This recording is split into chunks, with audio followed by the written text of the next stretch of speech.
And here's my concern, cards on the table. One of the reasons Christianity is so ineffective in America is it's become so individualistic. People talk about my faith, my truth, my journey, but here Paul talks about the hope of Israel. This is why I'm wearing this chain. I don't believe anything that hasn't always been true. How do we keep going, okay? How do we just keep living in the understanding that we've gleaned from the book of Acts? And there's basically four things. We keep going by embracing four things in the text. Number one, the corporate nature of faith. The corporate nature of faith. Did you notice when I was reading verses 17 to 22, I would read it like this. After 3 days, he called together the local leaders of the Jews, and they, and him, and our. What I'm trying to do is emphasize the singular and the plural. When I say the corporate nature of faith, one of the things I want you to pick up on is that Christianity has always been we, not me.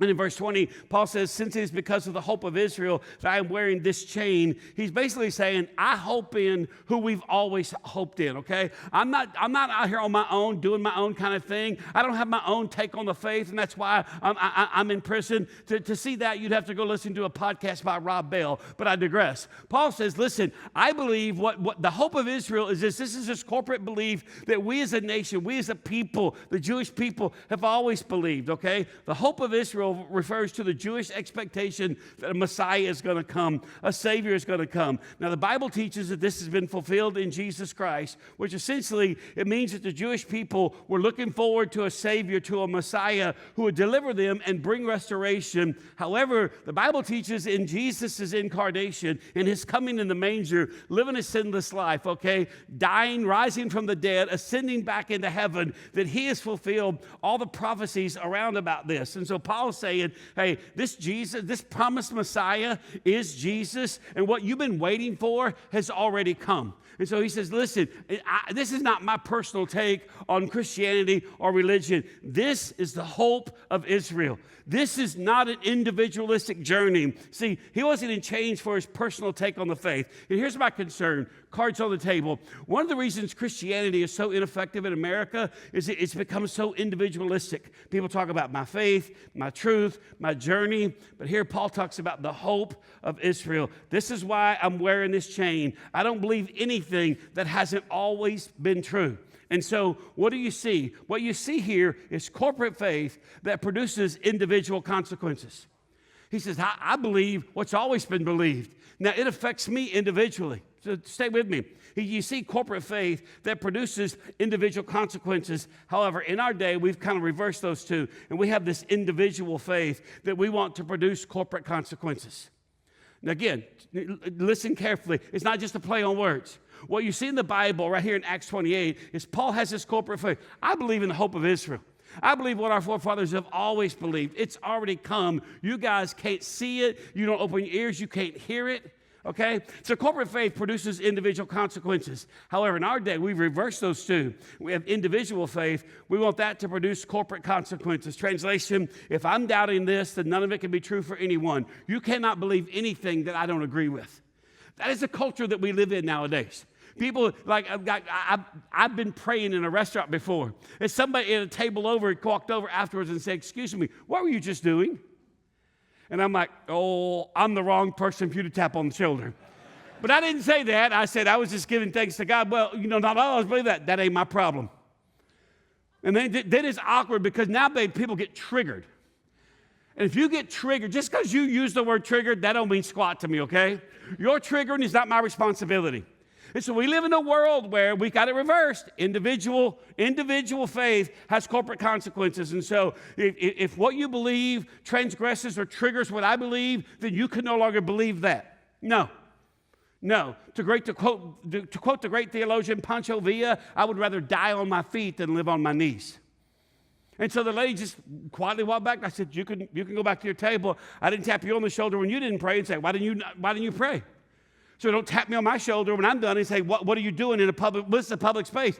This is my meal, my table, I'm paying for. The money's provided by my God. This food provided by my God. So I'm just saying thanks to him for everything he provides. Now go back to your table and mind your business. I'm just trying to eat my Mexican food before it gets cold in Lufkin, Texas, the seat of the Bible Belt. Have you ever been to Lufkin? They sell Bibles at the Pick and Pay, okay? I mean, give me a break, lady. Get out of here. See, lots has been written about about what's driving this individualistic bent in American Christianity. And I think it's simple, okay? I think it's simple. I think we prefer, stick with me, I think we prefer pity to perspective.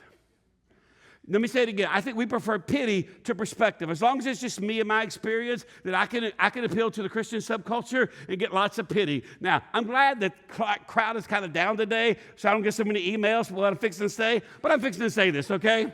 Like, I miss my friend Sherry Bement, okay? Some of you know Sherry Bement. She went home to be with the Lord. Sherry Bement, one time she had a surgery coming up, and I called her, and I said, no, Sherry, hey, this is Pastor Sunshine. I want to check on you. Anything? You need meals or anything? She goes, meals? I can cook. I knew this surgery was coming. I cooked 2 weeks of meals and put them in the freezer. Now, she's of that older generation. If you're under 35 and you're going to have a baby, you don't cook meals. You get a meal train. You need 40 meals. That's pity. You don't need 40 meals. A couple meals, great. 20 meals? Come on, man. Do you feel how quiet it just got in here? Some of you men are like, I'm not even smiling at that. I'm just saying this. There's a durability to people over 45. And I ain't hating on the younger generation. Don't send me emails if you want. I love reading them. I'm just saying. I mean, she was a classic example. And she was scoffing at these younger women. They need to suck it up. And I was like, would you like to make that announcement next Sunday? Because here's the thing. Hey, now I've done stepped off in it. Let's just go ahead and get all the way in, okay? Like, this is a newsflash, ladies. Having kids is exhausting. So, you ain't going there. You don't know. I'm not saying it's not tiring, but you having kids is not the community's responsibility. Oh, I'm losing y'all by the numbers here. Yes. Hey, we out here, let's just have at it, okay? This is what you get when you come to church on the first Sunday of spring break, when all your sinner friends are at the beach getting drunk right now. I can't hear one more person say, oh, especially you got one kid and you're how tired. Hey, by the way, we don't tell you how many kids to have. So you have a bunch of kids and you look to us to help you. We'll help you some, but then we'll start resenting you. Yes, because we didn't tell you how many kids. There's people in our church have 10, 11 kids. Those people, families with big kids, they don't say a word. I mean, I see the Burns family come in. They got 11 kids. They got everything from a baby to a 19-year-old. I just think, and those kids are running around. It's just chaos. And the mom and dad are right in the middle of them, just like, hey, how's everybody doing? Good, good, good. And I'm like, they don't say, hey, man, can you come to our house? Because we're tired. No. They figured out they want to have 11 kids. That's their responsibility. They got 11 kids. They hold it down. I wish y'all could see your faces.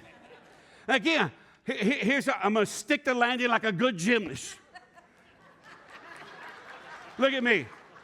I'm not saying it's not exhausting. It is exhausting, okay? We had kids. After our firstborn was born, I had to leave and get on a plane and go make money to pay for that kid. 5 days I was home, and that was it. We've never lived near family. We don't have them. There's people that will not take a church in another city because they don't get free babysitting from their parents. I wish I was making that up, but I'm not.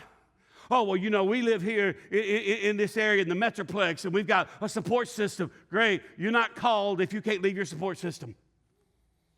I'm not saying it's not exhausting. It is exhausting. Here's what this jerk is saying. Exhaustion does not equate to entitlement.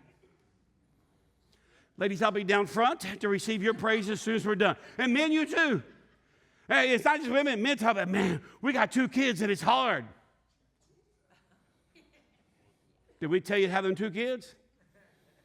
Somebody said to me one time, hey, would you like to come babysit our kids sometime? Because I would whip these wayward fools.